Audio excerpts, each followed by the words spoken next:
And now we will have our second presenter, Dr. Mat Maurer from Columbia University in New York City. Dr. Maurer, are you ready? I am.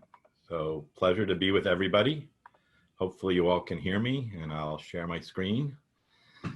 Again, I hope all are well in these challenging times. It's really amazing, and I want to thank Muriel for inviting me. The turnout is more than 300 people, so that's wonderful. You can imagine I was given a homework assignment about 2 weeks ago by Muriel, and these were the questions that she has asked me to address, which I'll try to go through.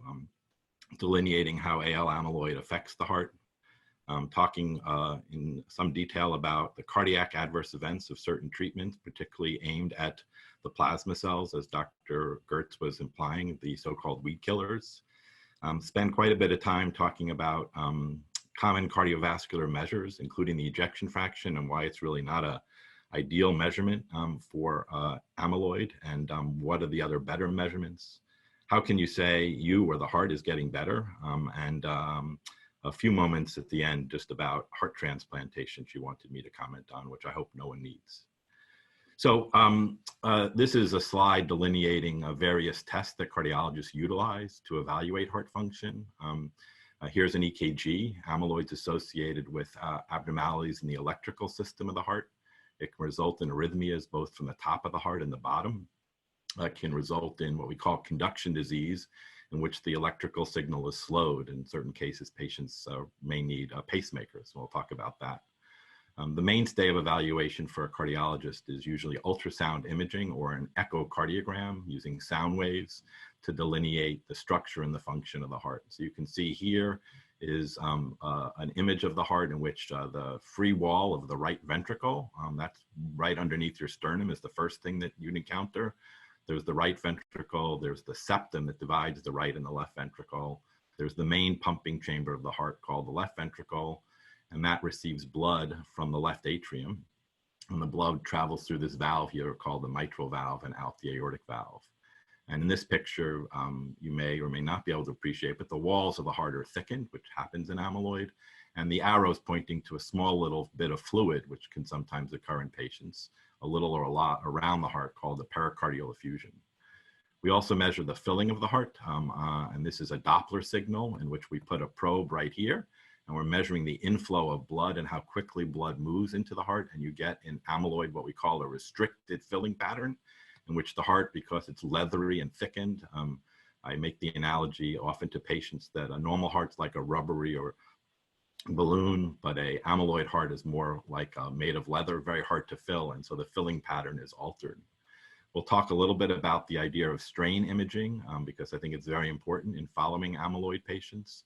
I'll advocate for an analogous measure to strain called the myocardial contraction fraction, which I'll teach you about. And these are MR images, which are a little bit prettier, as you can see, than the echo images, and they can characterize what we call scarring or delayed enhancement. Usually the heart muscle where my arrow is pointing is very dark or black, and the blood inside the chamber is somewhat white. And as you can see in the wall of this heart, there's a lot of whiteness, which is indicative of expansion of the material in between the heart cells called the extracellular volume, and that increases in patients with amyloidosis. So picture's worth 1,000 words. Hopefully these will play. And I think you can see here's a normal heart, pretty jumpy in the chest. This is the left ventricle here. This is the left atrium. The valves are opening and you can see the heart's moving pretty well. The left ventricle that I'm pointing to is bigger in size than the left atrium, as it should be. And this is the heart in a short axis, where we took kind of a slice through the heart over here, and we're looking at the left ventricle. And you can see the wall is not very thickened. Each one of these little dots along the side indicates kind of a centimeter. And so this wall is only about a centimeter thick, and it's moving very well. And here's a patient who has amyloid, in which you can see the atrium here are as big as a chamber of the ventricle. And the ventricle is markedly thickened. And that thickness is not because of muscle, it's because of the amyloid infiltrating the wall of the heart. And you can see the capacity of the ventricle. The chamber size is markedly reduced compared to normal. And here you can see in cross-section the thickness of the heart. And you can actually measure here, each one of these blue dots along the side is a centimeter apart. So this heart's literally like 2.5 or 3 centimeters thick. and it's not contracting as well as a normal heart. So there's clearly trouble filling, but also trouble with contraction in a patient with amyloidosis. These are still images just to highlight the echo findings in a patient with amyloid. Again, the walls are thickened. The cue here is you can see this heart is easily about 2 centimeters thick. Because the heart is thickened and the atrium try to push the blood into the ventricle, as you can see, here's the atrium pushing the blood in theory into the ventricle. And because the chamber is thickened and leathery, the atrium enlarge over time. And so we see both sides, the right atrium and the left atrium, get larger. There's also thickening usually of the interatrial septum. The division between the right and left atrium gets a little thick in amyloid patients. This is the aortic valve, which looks normal and nice and thin, and sometimes we'll see thickening of the mitral or tricuspid valve in amyloidosis.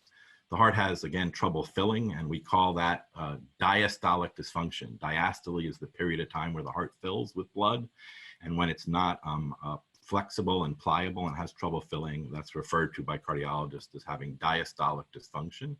And this can progress to worsening diastolic dysfunction, which we call a restrictive filling, where really it's very, very leathery. Early in the course of the illness, the ejection fraction, and even through the middle course, the pumping function of the heart is usually preserved as measured by the ejection fraction. And so you'll see why it's not a very good measure, because patients can feel quite ill despite having a normal ejection fraction. And God forbid the disease really progresses. A decline in the ejection fraction or a weakly pumping heart is really a measure of an advanced or a pretty significant, what we call, stage of the condition. So one technique that's really emerged over time, shown here, is a strain imaging. And I think you, let me go backwards a little bit, and I think you can appreciate there are little dots that are drawn here by the computer program or the ultrasound on the myocardium.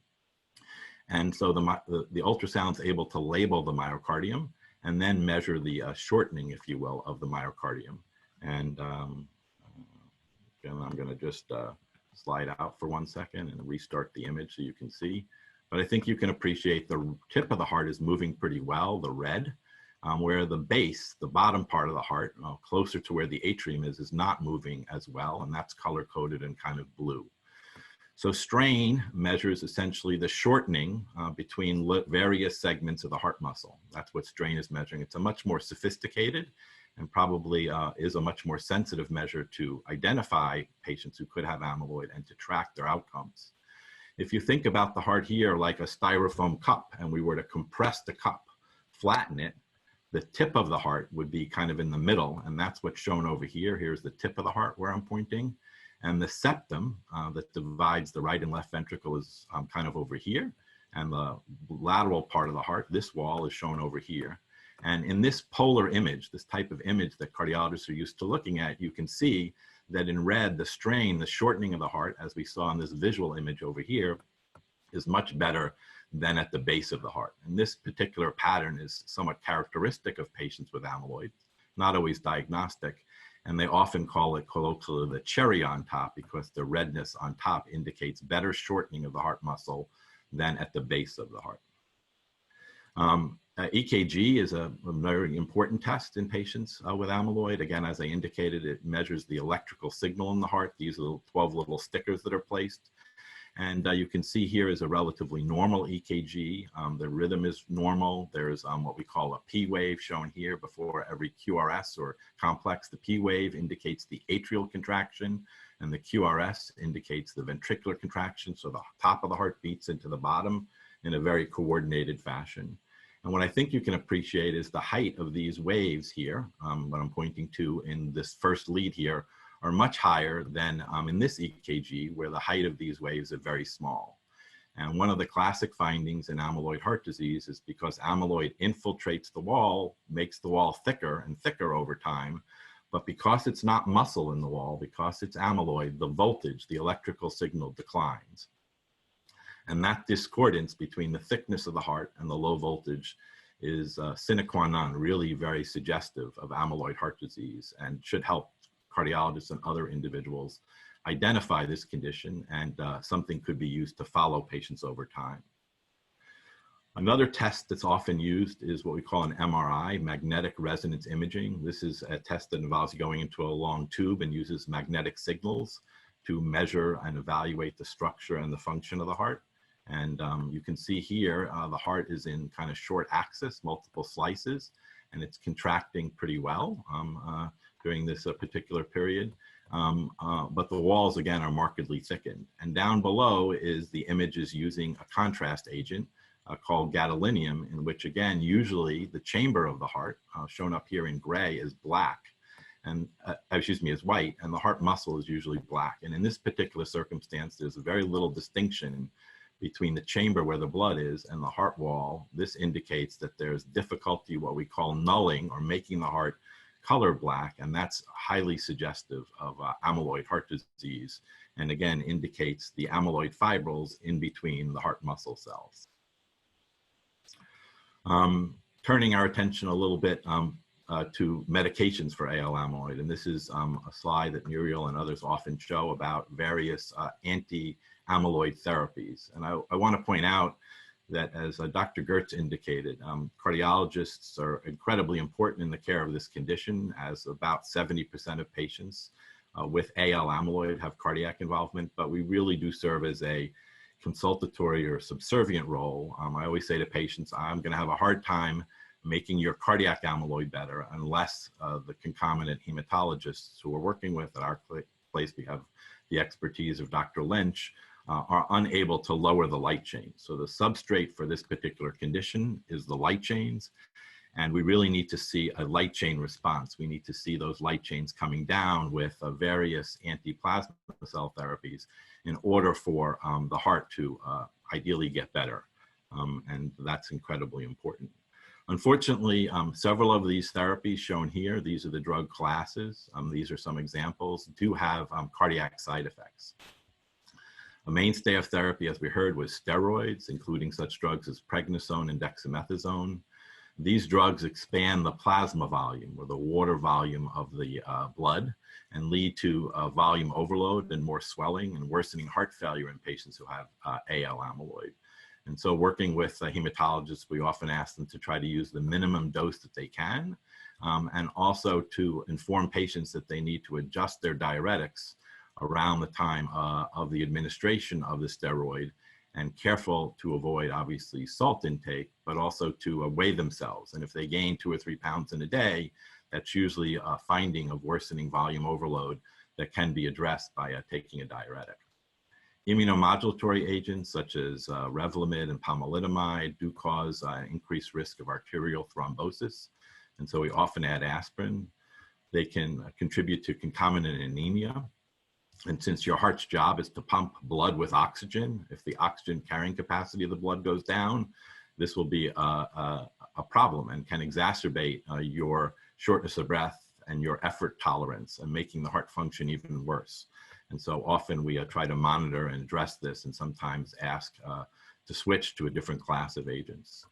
And while we're very intent on following cardiac biomarkers, that is the troponin and the BNP, in addition to the light chains, to determine whether or not a patient has a cardiac response when their light chains are coming down, biomarkers can go up with the use of these agents, and there is therefore a discordance with these agents. The NT-proBNP can rise even though the light chains are coming down, making an interpretation of a cardiac response somewhat difficult.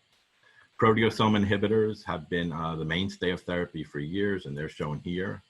Particularly carfilzomib can cause left ventricular systolic dysfunction in patients. That is, it has a cardiac toxicity and can result in a decline in the ejection fraction. So it's often avoided in patients who have AL amyloid, and certainly in patients who have AL amyloid with cardiac involvement.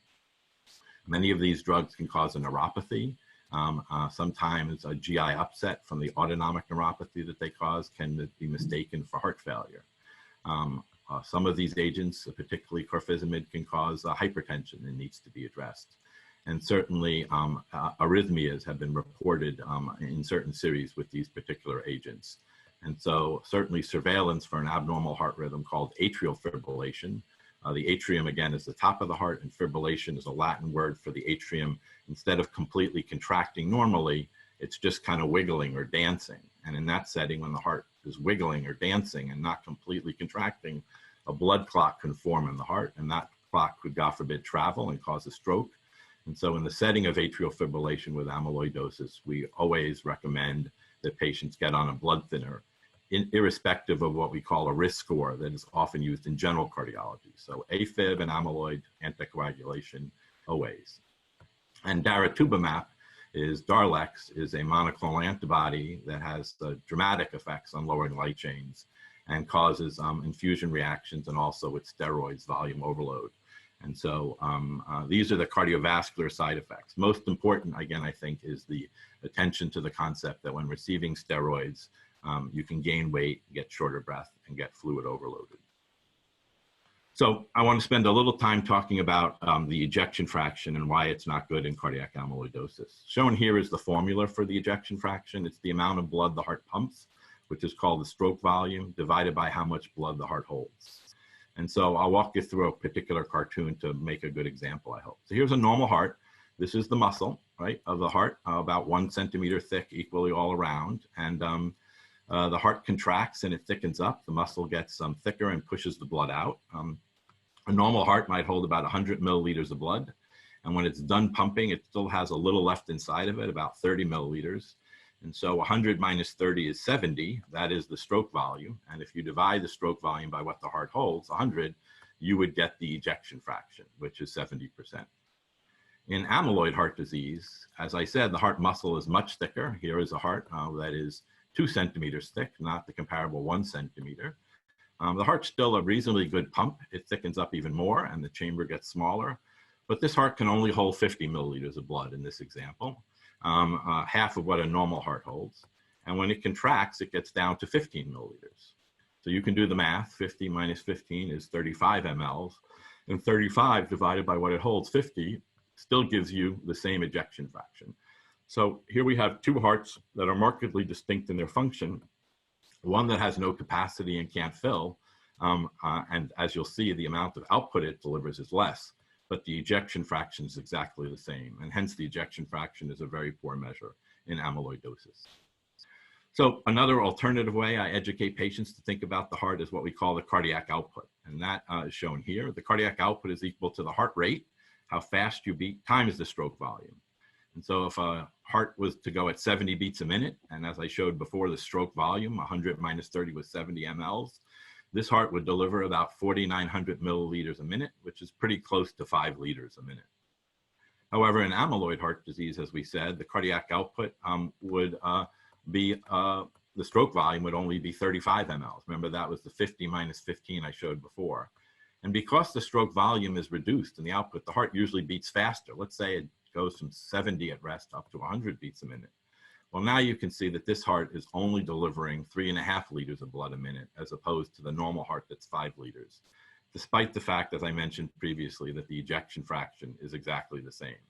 And so cardiac output, I hope, provides some insights into how the heart is not working correctly in amyloid, as opposed to the measure that is commonly used, that is, of ejection fraction. So I like to describe the heart as a similar, at least maybe not to your family, but to mine. I'm a dad and I have 3 children. My wife and my job was to provide them with attention and money and food and nourish them. And I'd say the heart's job is somewhat similar. Its job is to deliver blood to all the vital organs. And you can think of the kidney as one of the children. I would submit in my family, maybe in yours, one child often needs a little bit more attention than the other, and the kidneys are the organ in the body that needs a lot of attention. Believe it or not, about 1/4 of all of our cardiac output right now sitting here is going to the kidney. And so if the cardiac output to the kidney, as we said, is about 3.5 liters as opposed to 5, that's inadequate. And the kidney gets ticked off, gets annoyed, and it sends out signals. And these signals are what we call neurohormones. And these neurohormones basically allow the kidney to not excrete salt and water. And so by holding on to salt and water, the kidney expands the volume of blood in an attempt to kind of stretch the heart and the leathery balloon in order to try to make, if you will, the parent work harder and give more cardiac output or more blood supply. Unfortunately, that overfills the heart and leads to a lot of the symptoms that many patients experience: the bloating and the shortness of breath, the effort intolerance, the inability to do certain activities. And so managing heart failure is probably just as important, especially in the short term, to the underlying treatments for the AL amyloid. And this is where it's imperative that you have access to, I'd say, a heart failure expert or a cardiologist who's responsive in their team. It's very important to eat a low sodium diet, because if you give salt to the kidney, they'll hold on to salt and water and expand the volume even further. It's imperative that patients weigh themselves every day and contact their doctors if there are rapid early weight gains, say 2 or 3 pounds in a day or even 5 pounds in a week. And what do we do in response to this? Well, we attempt to get the water off by adjusting the diuretics. And that usually makes patients feel much better as they're going through, for example, their chemotherapy treatment. So an alternative measure, I just wanted to highlight that we invented 20 years ago, which hasn't seemed to catch on yet, but hopefully it will, is what we call the myocardial contraction fraction. And this is the amount of blood that the heart pumps, the same measure that was used in the ejection fraction, the stroke volume. But in reality, what's doing the pumping is the muscle, how much muscle you have. So we divide the stroke volume by what we call the myocardial volume. And to show you that here's normal, the heart muscle again, it's thickening up.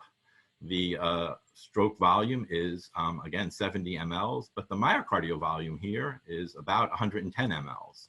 Actually, the volume of heart muscle from here to here doesn't really change. And by dividing stroke volume by myocardial volume, you get a very similar measure quantitatively to ejection fraction. But in amyloid heart disease, the muscle is much thicker. And so there's a lot more, if you will, of myocardial volume. It's not really composed of muscle. It's composed of amyloid fibrils that aren't able to shorten. Hence, the efficiency isn't that great. But again, the numbers are shown here. The myocardial volume is markedly expanded from 110 mLs to 210 mLs. Why is it expanded? Because amyloid has infiltrated the wall of the heart and has basically expanded and made the heart muscle much, if you will, and the chamber much, the walls much thicker, but again, not composed of muscles. And so indexing the amount of blood the heart is able to pump over what the volume of the muscle is gives you a measure, myocardial contraction fraction, that is markedly reduced and can identify the phenotype earlier and is highly analogous to the idea of strain. So I make this joke related to one of my favorite things to do with my kids, and that is on Thanksgiving to listen to a famous song, Alice's Restaurant.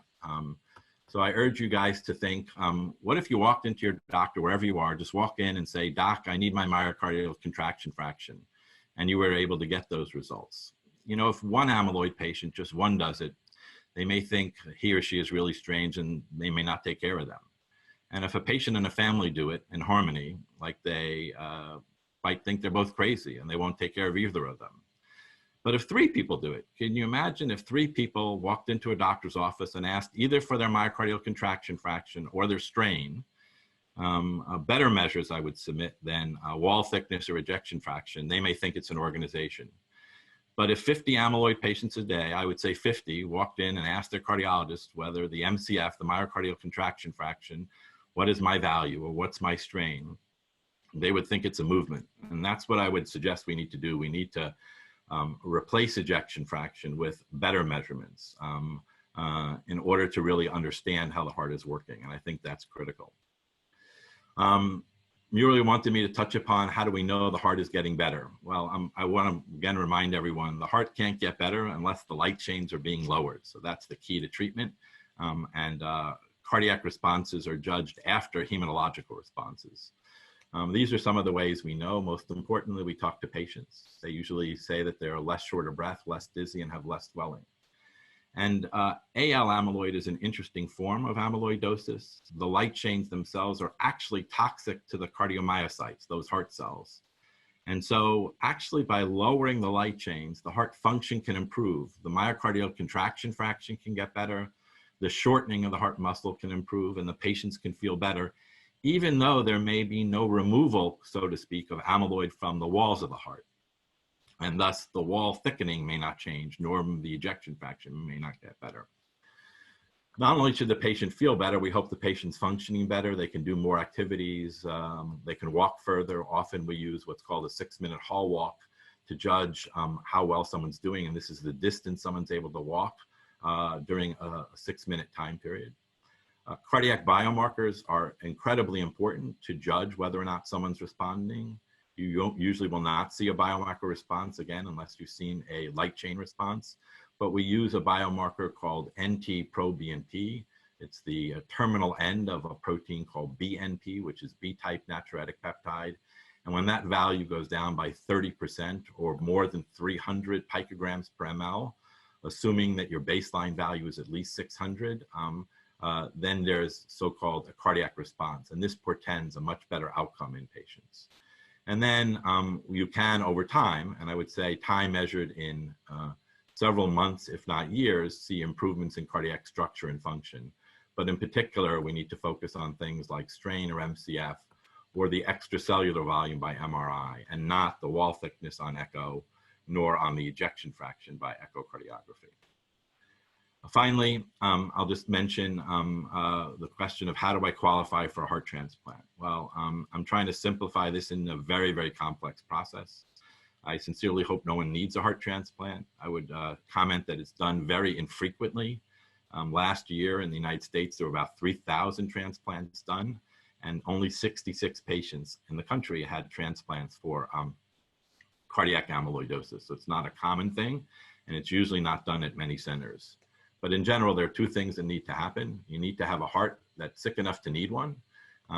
We don't use ejection fraction, as I said, to measure this. The patients usually can't do anything. They're very, very symptomatic.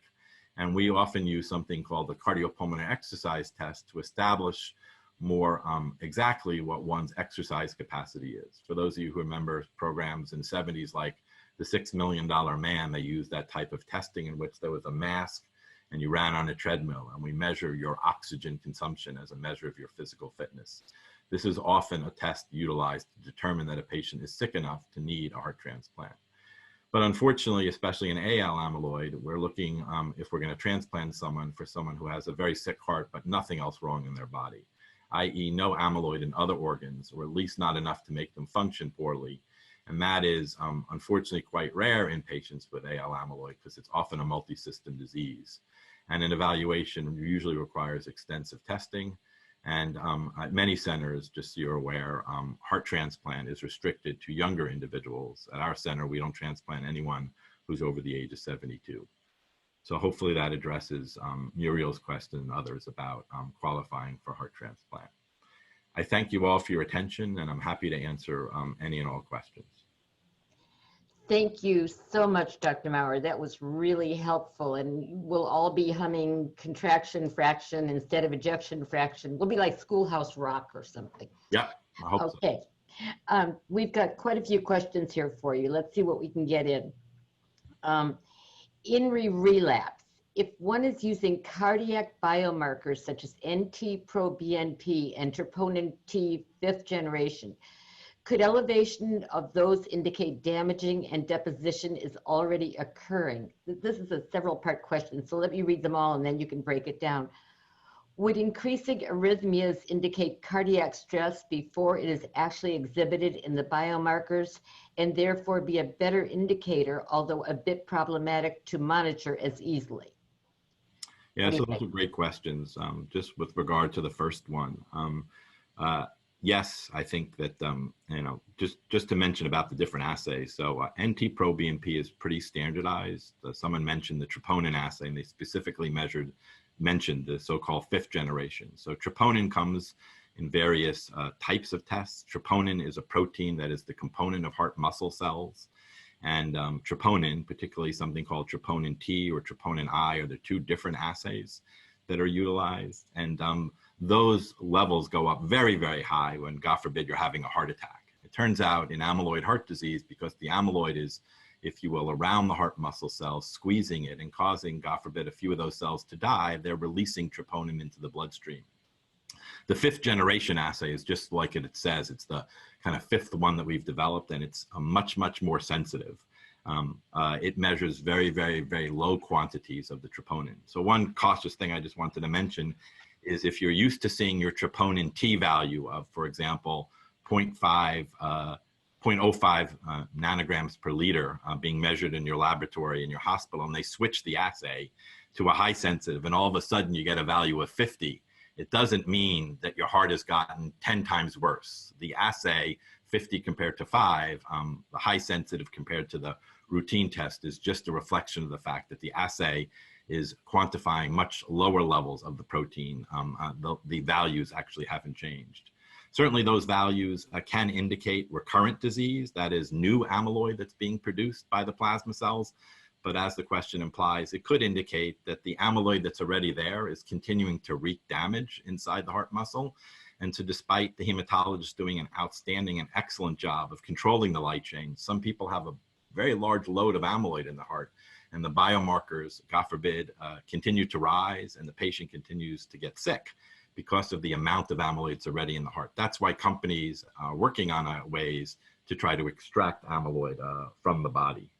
I don't recall, Muriel, the second question or second aspect. Would increasing arrhythmias indicate cardiac stress before it is actually exhibited in the biomarkers and therefore be a better indicator, although a bit problematic to monitor as easily?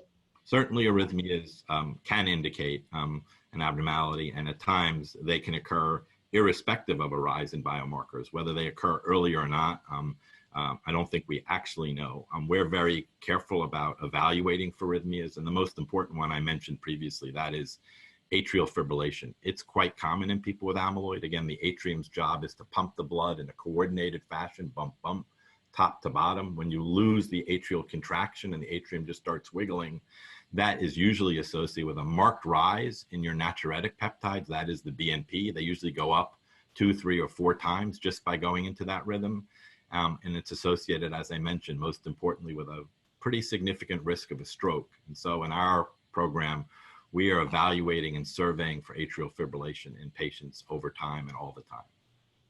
Okay, I had an ICD implanted a year ago, and no one mentioned anticoagulants, although it's referenced by experts such as Dr. Watellis as being important due to thrombosis risk with AL.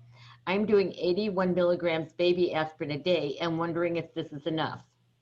Yeah, it's a great question. Again, I presume that this person who has a ICD, that's an implantable cardiac defibrillator, so a device that can monitor your heart rhythm, make sure that you're constantly in a normal rhythm and that your heart's not, for example, what we call fibrillating, beating really, really quickly, especially when we call it ventricular fibrillation, like from the bottom of the heart.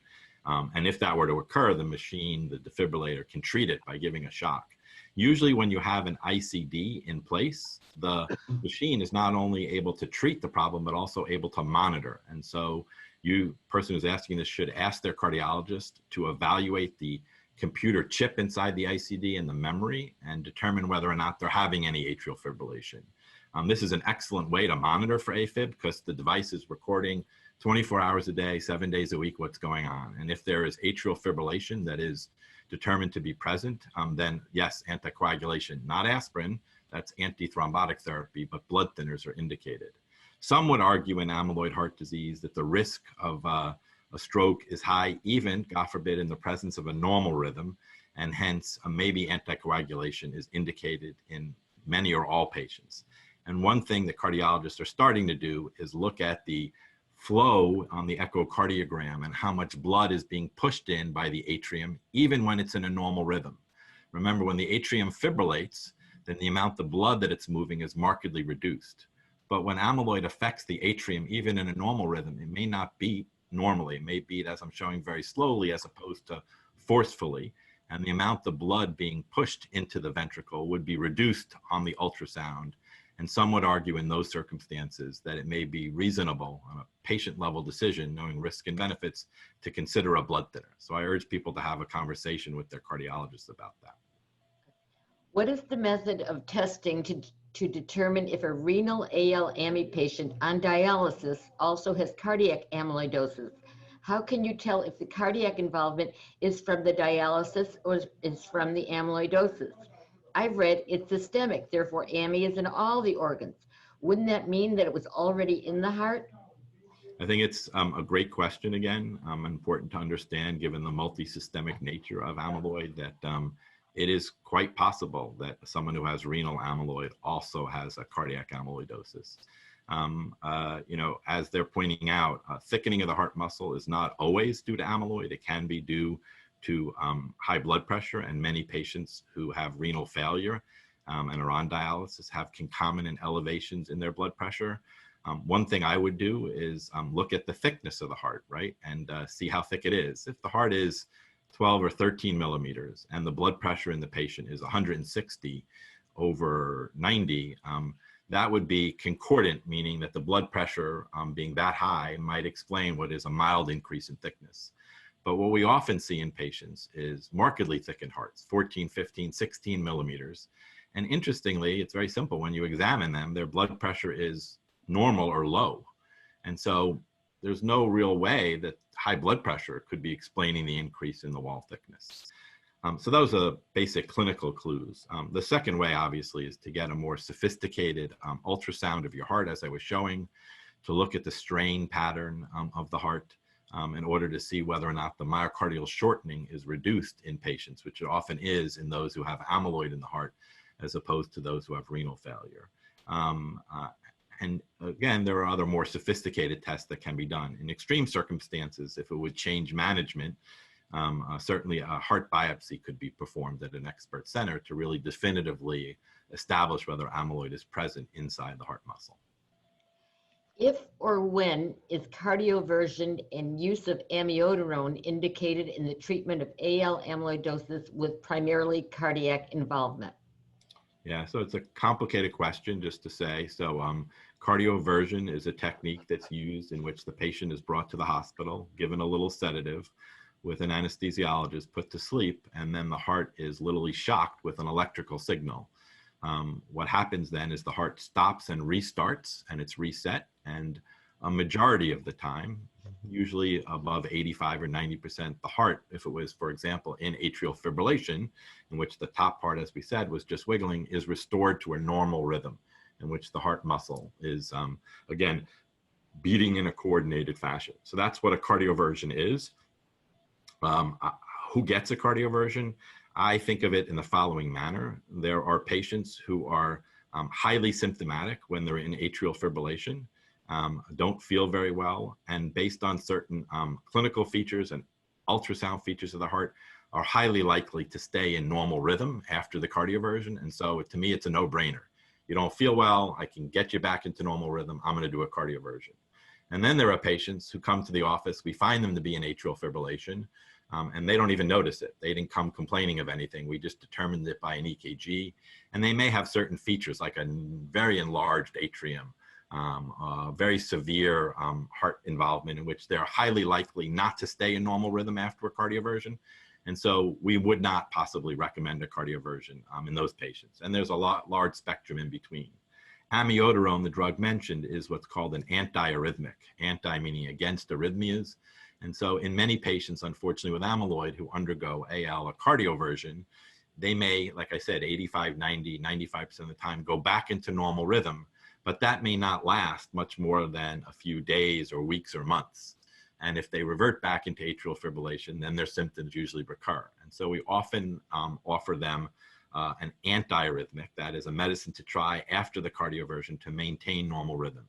And amiodarone is one of those medicines. It has a tremendous number of potential side effects, and so it has to be used cautiously. Having said all that, it's probably the most effective antiarrhythmic we have, and one of the preferred ones in patients with amyloidosis.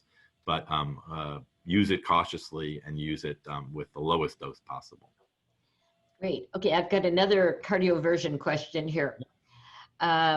This patient has multiple organ involvement with kidneys and heart, was diagnosed in January 2019, and went into complete response after CyberD. Now 71 years old, stage 3 kidney with congestive heart failure, and has AFib. Cardiac amyloid doctor wants me to have second TE cardioversion procedure for AFib. My kidneys are improving. What are your thoughts about a second cardioversion? Yeah. So again, glad to hear that they're doing better and that they've gotten a complete response. The way I think about this with patients is, you know, what are the issues with regard to the atrial fibrillation? So once again, must be on anticoagulation with AL amyloid and atrial fibrillation. You're not going to come off anticoagulation even if you maintain normal rhythm, because as I said, there's a high likelihood that it could happen again. And so anyone I see with amyloid who has AFib is on anticoagulation for the rest of their lives, so to speak. And I don't stop anticoagulation. So that's not a goal of the cardioversion. The real goal of the second cardioversion is to ensure or improve your symptoms. There is really little evidence that AFib, despite it causing some symptoms, increases one's mortality. And so I don't think any cardiologist can look you in the eye and say, doing a TEE guided cardioversion is going to prolong your life. It's really about what your symptoms are and how you're feeling. If you felt much better in sinus rhythm, and now you went back into atrial fibrillation, then it makes sense to try to potentially pursue cardioversion another time. The TEE is a transesophageal echo. That means they have to put a tube in your throat down into your esophagus. It turns out that the esophagus lies close to the atrium in the where the atrium are in the chest. And so you can get very clear pictures of the atrium. And what you want to make sure of in a patient who has amyloid is that if they're in atrial fibrillation, that there's no clot inside the heart already.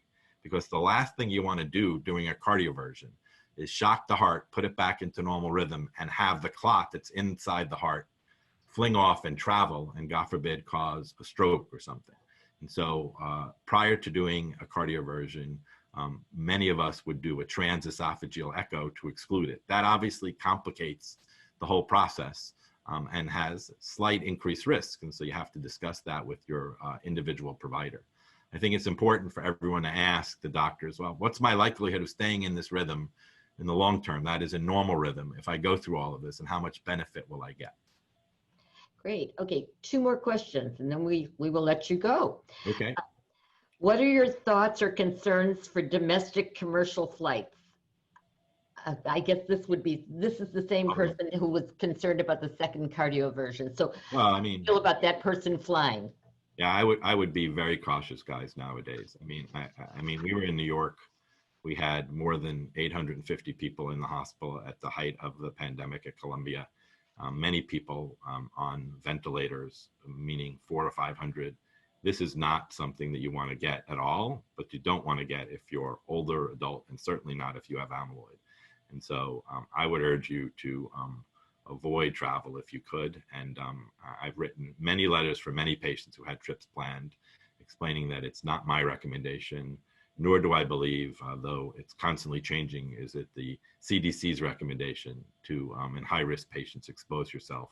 So it's important, if you can, to mitigate all and any risks. I would not encourage you to travel. Okay, now this one, I don't know really if there's an answer to this one from you, but let's try it. Yeah, sure. What is our role in the process to establish connection with specialists, specifically a cardiac specialist? Her husband is treated in Winchester, Virginia, and they had a referral to UVA in Charlottesville for the heart biopsy. So evidently they have an insurance issue, but they want to get connected with a cardiac specialist. Evidently there's not one in Winchester, Virginia that I know of. So maybe you can have some suggestions here. Yeah, I mean, look, Muriel, you do this all the time, and I think you can reach out to us. We have colleagues who we know of all around the country. There's a growing interest and expertise, and we're happy to try to assist. There are, like I said, many specialists who have what we call advanced heart failure training and transplantation training. That's a board certification as a subset in cardiology. I actually have that certification, and many of those providers have quite a bit of knowledge and experience. And so if you can't find an amyloid expert, call Muriel, she'll email me, and we'll try to find someone. Or alternatively, you can search at your institution for the heart failure expert who will, I think, be able to provide outstanding care. I hate the name heart failure expert. I mean, when I was a little kid, if someone said you have heart failure, I think they were dying, and that's not true. It's just a kind of an overall term used. Can't they change that? They've been thinking about it for a long time. It's similar to the negative connotations that geriatricians get, who are internists who take care of older adults. It's a big problem, I agree. Okay, here, well, we already took care of the preserved ejection fraction, so I think everyone's an expert on that now. One final question. How do we measure organ response for the heart? Well, you mentioned the NT-proBNP, and you mentioned the troponin numbers. I guess you'd want them to fall into normal, but is there something else you're looking for when you're looking for organ response for the heart? Yeah, so just to comment about the biomarkers one more time. So NT-proBNP fluctuates and comes down much sooner and is the established biomarker for cardiac response. I would not hold your hat or expect your troponin levels necessarily to come down that quickly. And there's no quote unquote response criteria that's yet been developing. It's encouraging when they're staying the same or coming down. I would also like to point out that worsening kidney function, anemia, other things can exacerbate the biomarkers, making them go up, even though the heart might be getting better. So it's not always so simple and needs to be interpreted in the right clinical context. Again, on the echocardiogram, there will be emerging data from many centers, I think, that shows that measures of myocardial shortening, particularly strain, will be, I think, incorporated into our response criteria. And we will be able to determine over time who has a cardiac response in a more refined manner. And that requires, like I said, either using a regular echo and looking at it differently with myocardial contraction fraction, or getting a strain-related echo, or somewhat more cumbersome is to actually measure the amount of extracellular volume by an MRI. I think echo, though, will serve as the main role, and strain or MCF will be the key things in the future. Thank you so much. And before you go, Dr. Maurer, we do have people that have typed in some questions in the Q&A, and if you could just hang around for a few minutes, see if there are any that I haven't read any of them, but some of them might be relating to cardiac issues, and if you could, type in some answers, that would be wonderful, and then we will let you go. And I know everyone wants to thank you so much for helping to educate us on amyloidosis and the heart. So thank you again. Muriel, thanks for all you do, and I wish everyone much health and wellness in this difficult time. Yes, and Happy New Year to you. Same. L'Shana Tova.